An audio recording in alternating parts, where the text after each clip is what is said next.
요한이 다음 날 돌아오겠다고 약속한 것은 단순한 생각에서 한 말이었다.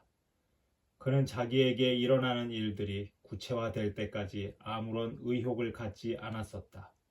그는 주변의 일뿐만 아니라 자기 생활 전부를 전환시키신 성모님께 자신을 완전히 의탁하고 있었으며 완전한 순종을 표하려 했던 것이다. 그러나 그가 톨페틀락으로 돌아오니까 뜻하지 않은 일이 일어났다. 그는 곧장 자기 집으로 가지 않았다. 숙부를 만나보러 잠시 숙부의 집에 들러보니 베르나르디노가 몹시 앓고 있음을 알았다. 그 노인은 갑자기 코콜리스틀레라는 열병에 걸려 있었고 몹시 위독한 상태였다. 요한 디에고는 곧 마을 의사를 불러왔다. 그러나 시골의 약초상이 알고 있는 모든 치료법을 다 동원하여 치료하였어도 그의 치명적인 병은 고칠 수 없었다. 그는 체념한 채로 자기로서는 아무런 도움도 줄 수 없음을 인정하는 수밖에 없었다. 기나긴 밤은 지나갔고 환자에게는 고통의 경감도 차도도 없이 아침이 밝아왔다. 그날 해가 질 무렵 요한 베르나르디노는 조카를 불러 날이 밝는 대로 지름길로 틀라텔로코에 가서 프란치스코의 신부를 데려와 달라고 했다. 그 노인은 마지막 운명의 시간이 다가오고 있다고 확신했다. 그는 고통 속에 있으면서도 아무런 불평이 없었지만 병자 성사를 받지 않은 채로 죽을 수는 없었다. 다음 날은 12월 12일이었다. 요한 디에고는 침착해야 했다. 그는 첫새벽에 출발하여 곧바로 수도원으로 가서 신부를 데려오겠노라면서 환자에게 위안을 주려고 애썼다. 그가 한 가닥의 희망을 갖고 있었던 것은 사제가 고백성사와 마지막 강복을 주는 것 이상의 일을 할 수 있으리라는 기대 때문이었다. 틀라텔로코의 수도원장 야곱 데 그라테 신부는 일찍부터 인디언들이 약초를 쓰는 처방에 깊은 관심을 갖고 있었다. 그는 그에 대한 많은 연구를 했었다. 그리고 수도원 회원들에게 그와 같은 연구를 하도록 격려하기도 했다. 그들은 스페인의 치료법과 그 연구에서 얻은 지식을 연관시키려 노력하고 있었으며 그 치료가 원주민이 쓰는 처방보다 훨씬 효과가 있음이 나타났다. 요한은 이미 그러한 치료의 효험을 볼 기회가 있었다. 성스러운 의사 루카 성인처럼 그들도 인디언들의 영혼은 물론 육체까지 돌보고 있었다. 요한 디에고에게 숙부는 세상에 남아있는 유일한 친척이었다. 만일 신부가 그를 살려내지 못한다면 그는 숙부마저 잃게 되는 것이었다. 그는 한순간도 지체할 수 없음을 느꼈다. 만일 성모님과의 약속을 지키러 산으로 간다면 그분은 주교에게 보낼 표적을 보여주시려고 자기를 붙잡아 못 가게 하실 것임에 틀림없다.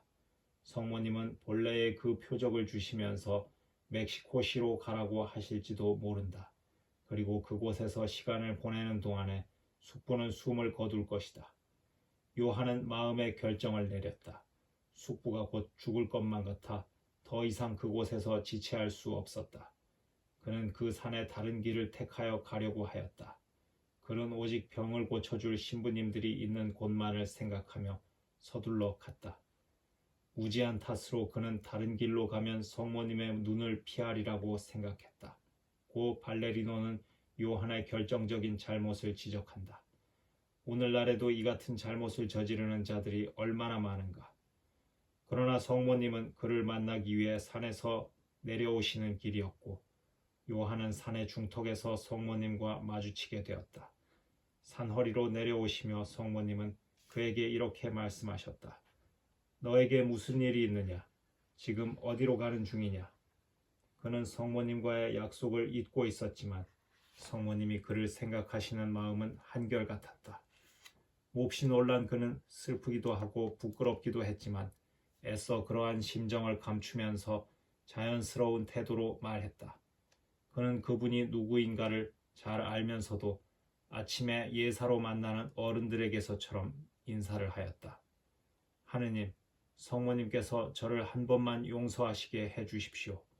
그러나 그 순간은 그렇게 행동하기에는 너무나 엄숙했고 그는 곧 솔직한 심정으로 그분에게 모든 일들을 말씀드려야 했다. 성모님께 제 슬픈 심정을 말씀드리지 않을 수 없습니다. 성모님의 비천한 중 저의 숙부가 지금 매우 위독합니다. 그래서 저는 지금 숙부에게 마지막 성사를 주시고 위안을 주실 그리스도의 사랑받는 신부님을 모시러 가는 중입니다. 그러나 이 일만을 끝마치면 저는 늦더라도 이곳에 돌아와 성모님의 말씀을 전하러 가겠습니다. 제발 한 번만 용서해 주십시오. 하늘의 여왕님, 그동안만 기다려 주십시오. 거짓말을 하려는 것이 아닙니다. 믿어 주십시오. 꼭 돌아오겠습니다. 그가 몹시 안타까워하며 그분의 동정과 이해를 구하는 동안 성모님은 매우 사랑스러운 눈길로써 그를 바라보고 계셨다. 그는 자신이 겪은 일과 자신의 어리석은 생각대로 한 행동을 성모님이 모두 용서하고 계심을 알았다. 성모님은 그에게 부드러운 어조로 말씀하셨다. 잘 알아들어라, 요한 디에고. 이제 네가 걱정할 일은 없다. 조금도 근심하지 말아라. 너희 숙부님 병도, 그 밖에 너에게 일어나는 모든 일도 두려워하지 말아라. 내가 네 곁에 있지 않느냐. 내가 너희의 진정한 희망이며 구원이 아니란 말이냐. 나의 일보다 더욱 중요한 일이 너희에게 또 무엇이 있더란 말이냐. 이제 너를 괴롭히며 불안케 하는 일은 더 이상 없을 것이다. 진정으로 나는 내가 네 숙부의 병이 이미 완쾌되었음을 믿기 바란다. 성모님의 말씀을 듣는 동안 그의 마음은 평화를 되찾았고 새로운 힘과 용기가 솟아났다. 그는 숙부의 병이 완치되었다고 확신했다. 하늘의 여왕님이 노인의 병이 완치되었다고 말씀하셨다면 더 이상 의심할 여지가 있겠는가? 자신의 잘못을 깊이 뉘우치고 있었다. 그는 이제 그분께서 주시는 표적을 가지고 틀라텔로코가 아닌 멕시코시의 주교관으로 가야 한다고 생각했다.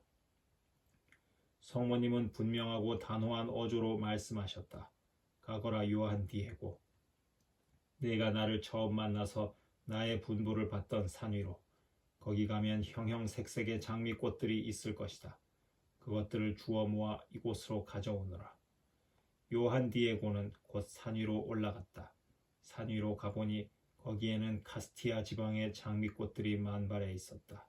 그곳은 한 번도 꽃이 피지 않았었고 늘 바위와 엉겅퀴, 가시덤불, 선인장 등으로 덮여 있었다. 그리고 12월이면 그런 잡목들마저 완전히 얼어붙어 있었다. 꽃이 필 계절이 아니었을 뿐만 아니라 초목은 아예 자랄 수 없는 추운 겨울이었지만 그는 아무런 의심 없이 곧 장미들을 자기 틸마에 담기 시작했다. 장미들은 아침 이슬이 맺혀 마치 진주처럼 빛나고 매우 향기로운 냄새를 풍기고 있었다. 꽃송이들을 꺾어 모은 그는 곧 산을 내려와 성모님께 가져갔다. 성모님은 그가 가져온 꽃송이들을 보시자 손수 그의 틸마에 꽃을 다시 가지런히 다듬어 주셨다. 그리고 이렇게 말씀하셨다. 요하나, 장미꽃이 내가 주교에게 가져갈 표적이다. 너는 이 꽃을 그에게 가지고 가 나의 뜻을 깨달아 그것을 실행해야 한다. 어떤 말도 보태어 하지 말며 내가 보고 들은 사실만 말하여라.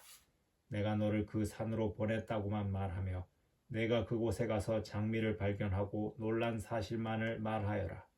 그러면 너는 그를 믿게 만들 것이며 내가 요구한 성당이 세워지는 날까지 그의 도움을 받게 될 것이다. 말씀을 마치신 후 성모님은 곧 요한을 떠나 하늘나라로 가셨다. 그는 그 표적으로 인해서 자신의 임무가 성공하리라는 확신이 들었고 마음은 기쁨으로 가득 찼다. 그는 그 신기한 장미꽃을 들고서 그 아름다움에 감탄하기도 하고 그 향기에 도취되기도 하며 주교관으로 갔다. 그는 주교관에 도착해 집사장과 하인들을 불러 주교님을 뵙게 해달라고 청했다. 그러나 그들은 어느 누구도 그렇게 해주고 싶지 않았기 때문에 그의 말을 들은 척도 하지 않았다. 너무나 이른 아침이었기 때문에 그렇기도 했지만 그가 끈덕지게 졸라대며 자기네들을 괴롭히리라는 짐작이 들었기 때문이었다. 또한 동료들이 그를 미행하다가 골탕 먹은 일들을 이미 알고 있었다. 그래서 그들은 그를 될 수 있는 대로 오랫동안 기다리게 만들었다. 그러나 그들은 그가 머리를 떨구고 사정하는 동작을 보다가 그의 틸마에 무엇인가 조심스럽게 싸서 가지고 왔음을 알았다. 그들은 호기심을 갖고 다가와 빼앗으려고 했다. 요한 디에고는 하는 수 없이 그것이 무엇인가를 보여줘야만 했다. 하인들은 그것을 보려고 그를 밀치고 당기고 하며 갖가지로 괴롭혔던 것이다. 하인들이 그것이 상당히 많은 카스티아 장미꽃임을 알자 무척 놀랐다. 그때가 꽃이 필 계절이 아니었기 때문이다. 더구나 그 꽃이 활짝 피었을 뿐만 아니라 아름다웠고 감미로운 향기를 풍기고 있었기 때문에 더욱 놀랐다. 몹시 탐이 난 그들은 그것을 요한에게서 빼앗으려 하였다. 그러나 여러 번 수를 썼지만 결국 실패하고 말았다. 장미 송이를 빼앗으려 달려들 때마다 그 꽃이 현세의 평범한 꽃이 아니라는 느낌을 받았다. 당황한 나머지 그들은 주교에게 달려가 그 인디언이 무엇인가 가져와서 그를 기어코 만나고자 한다고 전했다. 그 말을 듣는 순간 주교는 그것이 그가 인디언에게 요구했던 표적이려니 했다. 그는 곧 하인들에게 요한 디에고를 데려오게 하였다. 요한은 접견실에 들어서자 예전처럼 허리를 굽힌 채로 성모님의 메시지를 전하고 자기가 본 일을 이야기하였다. 주교님, 먼저 번에 저에게 요구하신 그 표적을 가져왔습니다. 저는 하늘의 여왕이시며 하느님의 어머니이신 성 마리아께 그 말씀을 믿으시게 하려면 주교님께 어떤 표적을 가져가야 한다고 말씀드렸습니다. 성모님은 제 청을 들어주셨고 그 표적을 만들어 주셨습니다. 오늘 아침이었습니다. 성모님께서 제가 처음 당신을 만났던 장소에 가보라고 하셨습니다. 제가 테페악산 꼭대기로 올라가 보니 카스티아 장미꽃이 만발해 있었습니다. 저는 그 산 위에는 꽃이 전혀 자라지 못하던 곳인 줄 알았지만 조금도 의심하거나 이상하게 생각지 않았습니다. 저는 그 아름다운 장미를 보고서 그곳이 지상낙원인가 하고 무척이나 놀랐습니다. 하지만 저는 아무런 의심 없이 그 꽃들을 꺾어 모아 성모님에게 가져갔습니다. 성모님은 손수 제가 꺾어온 꽃들을 가지런히 제 틸마 위에 놓아주셨습니다. 이것이 바로 성모님께서 보내신 것입니다. 받아주십시오. 그때까지 요한은 틸마에 싸서 조심스럽게 들고 있던 장미를 펼쳐 보였다. 그러자 그 꽃송이들은 다채로운 색깔과 온갖 향기를 풍기며 폭포처럼 바닥에 떨어졌다. 다시금 그 꽃송이를 보는 요한의 마음은 기쁨이 넘쳐 흘렀다. 그는 정말 고귀한 물건을 전달했던 것이다. 그리고 자기 사명을 완수했던 것이다. 그는 믿음으로 가득 차 있었고 바로 성인처럼 나는 훌륭히 싸웠고 임무를 완수했고 믿음을 지켰다고 말할 수가 있었다. 그 순간이 요한에게 있어서는 그때까지 처량하고 고달픈 인생에서 가장 영광스럽게 느껴졌다. 그러나 승리의 기쁨은 아직 그 절정에 이르지 않은 것이었다. 두근거리는 마음으로 발 아래에 떨어진 꽃송이들을 바라보고 있는 사이 주교는 그 장미꽃보다 더 큰 일에 놀라는 중이었다. 주마라가는 자리에서 내려와 요한 앞에 무릎을 꿇고 있었다. 주교의 입술은 떨리고 눈물 고인 눈은 장미에 맺힌 이슬처럼 빛나고 있었다. 그의 변한 시선은 위를 향하고 있었으며 무한한 놀라움으로 가득 차 있었다. 요한은 그 시선이 바로 자신을 쳐다보는 것임을 알았다. 그리고 그는 경모하는 시선으로 요한의 틸마를 바라보며 기도하고 있던 것이었다. 요한이 소스라쳐 놀란 것은 방금 그 꽃송이들을 풀어놓은 틸마를 보고서였다. 그 틸마에는 때 묻은 형태는 조금도 찾아볼 수 없었고 바로 테페악에서 그에게 발현하셨던 그 성모님의 영광스러운 형상이 나타나 있었던 것이다.